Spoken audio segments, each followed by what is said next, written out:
Ok. Je vais essayer de répondre à la question adressée à CRS. La première chose, c'est que les procédures sont disponibles sur le site, mais je peux rapidement vous dire, vous parlez de l'une des procédures, en fait, on la connaît tous. Hein. La première chose, il faut que l'entreprise soit une entreprise formelle. Donc, bien sûr, pour être un fournisseur accrédité, il ne faut pas que vous évoluiez dans le secteur informel. Bon, ça c'est tout à fait normal. La deuxième chose, pour devenir fournisseur accrédité de CRS, c'est tout à fait facile. Vous n'avez qu'à vous rendre au numéro 1 Delma 81 et réclamer un formulaire. Vous remplissez, on fera l'évaluation. Si vous répondez aux critères, vous deviendrez un fournisseur accrédité de CRS. Et la troisième chose, en sortant, je peux vous donner une carte pour vous faciliter la tâche, afin que vous commenciez les procédures pour devenir fournisseur accrédité de CRS. C'était simple, non? Il y avait une autre question pour les organisations internationales, comment elles s'adaptent dans ce contexte incertain, instable politiquement par rapport aux offres. Oui, merci pour la question. Dans notre cas, j'imagine que les autres organisations doivent avoir des mécanismes similaires parce que bon, la roue est déjà inventée. Dans notre cas, nous avons ce qu'on appelle une déclaration formelle de crise qui est faite annuellement par notre hiérarchie à Bruxelles suite à notre demande, compte tenu de la situation du pays. Et cette déclaration de procédure de crise nous permet en gros nous donne deux outils pour réagir dans les cas de crise. Un, c'est une certaine souplesse à l'heure de mener les appels d'offres, les procédures de marché, pour nous adapter aux conditions du moment. Et le deuxième mécanisme qui est utilisé très couramment, c'est la suspension du contrat. Alors, normalement, dans un contrat de fourniture, dans un contrat de service, on établit un délai d'exécution. Si, suite à des événements, paylock ou autres, les fournisseurs ne sont pas en mesure de travailler pendant un certain nombre de jours, on peut toujours faire une suspension du contrat qui reporte le délai d'exécution à une date plus faisable, tenant compte les obstacles qu'il y a eu. Voilà, ça c'est en gros, je suppose que avec d'autres noms, mais les procédures doivent être similaires aussi pour d'autres organisations internationales. Il y avait aussi une question spécifique pour l'Union européenne. Exactement. Voilà.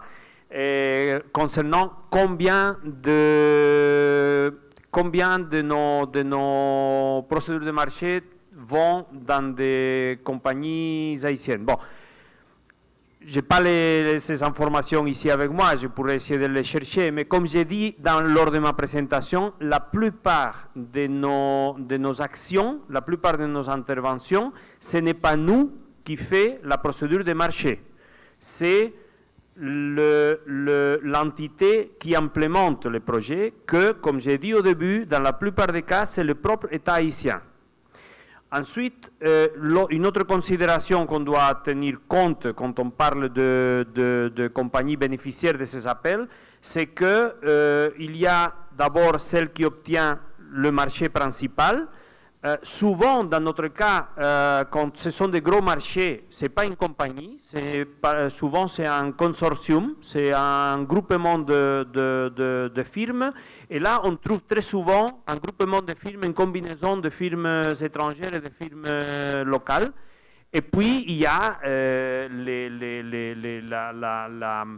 la cascade, ça veut dire il y a une firme principale qui obtient un contrat parce qu'ils avaient la capacité financière, technique, etc., parce que c'était un gros contrat, et ensuite il y a toute une série de composantes qui sont sous-contractées aussi à des firmes locales.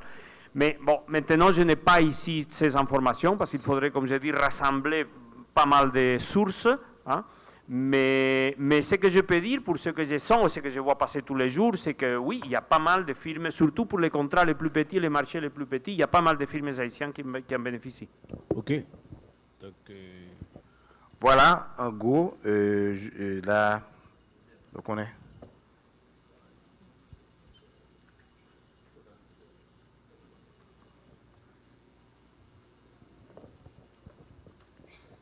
Oui, alors je voulais ajouter par rapport, bien que c'est adressé à la communauté internationale, mais au niveau de l'État, l'instabilité du pays, mais heureusement le pays continue à tourner, donc les ministères font des appels, achètent, n'est-ce pas, il y a des fournisseurs, vous comprenez, donc c'est à vous, petites et moyennes entreprises, de chercher les informations et pour pouvoir bénéficier des contrats qui vont être signés. S'agissant de l'aide publique au développement, je voulais dire que vous avez dans le budget d'investissement, le PIP, n'est-ce pas, un programme d'investissement public, l'aide c'est financé à hauteur de 70% par la coopération internationale. Okay, c'est à hauteur de 70%.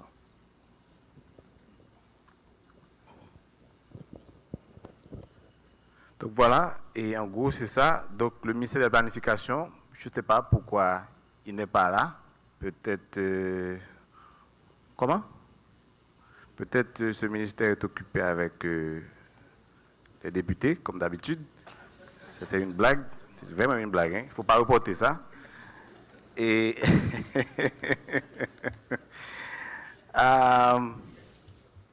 mais c'était vraiment des remarques pertinentes tout à l'heure. C'est difficile pour les PME, vraiment, d'avoir des fois accès, il faut conclure avec ces remarques, des problèmes de capacité de préparation et capacité financière, mais aussi le temps qu'on accorde aussi pour préparer les dossiers, et les informations qui ne sont pas disponibles, qui sont de transparence et d'information, et aussi ça dérange la concurrence quand les informations ne sont pas circulées. Et aussi, on est en Haïti, on sait très bien, il y a des problèmes de corruption partout aussi, il faut le dire, il ne faut pas avoir peur de le dire. Donc, c'est tous ces combats qu'il faut mener pour avoir un marché ouvert, un marché vraiment qui donne l'opportunité à tout le monde, comme on parle de forum d'opportunité. Sinon, on sera condamné à être un pays pauvre. Et je vous invite déjà, si vous ne l'avez pas, pour accéder à mon ouvrage, comme je parle de pauvreté, Haïti a choisi de devenir un pays pauvre, qui est disponible en librairie. Merci pour votre participation et applaudissements encore pour les différents panélistes. Merci. Merci. Hey. Merci. Ce micro, s'il vous plaît. Régie. Merci à ce panel. Merci à Edzer Emile de l'avoir modéré. On remercie Jean-Éric Bellinette pour le MEF et Isaac Michel pour l'USAID. Aniceto Rodriguez-Ruiz pour l'Union européenne, Raphaël Julia Villacampa pour la BID, pour Clio c'était André. Est-ce qu'on a eu? Non, on n'a pas eu Clio. Donc, Dr Gérald Chéry qui voulait faire un dernier point malheureusement. Le temps nous fait la guerre. CRS, Ivy, Cooperberg et Reynolds Hippolyte. Et finalement, Claudie Marsan pour le cabinet Marsan. Merci à ce panel, merci aux modérateurs. Merci à vous d'avoir suivi. Merci de l'applaudir, s'il vous plaît. Ok, deuxième panel. Tout de suite, mais dans 10 minutes, après la pause café. Allez-y vite, le temps nous fait la guerre, la journée est lourde, chargée et longue. À tout à l'heure. 10 minutes pour cette pause. Vous pouvez prendre votre, je ne sais pas, votre tasse et revenir dans la salle puisqu'il faut continuer. Vous avez 10 minutes.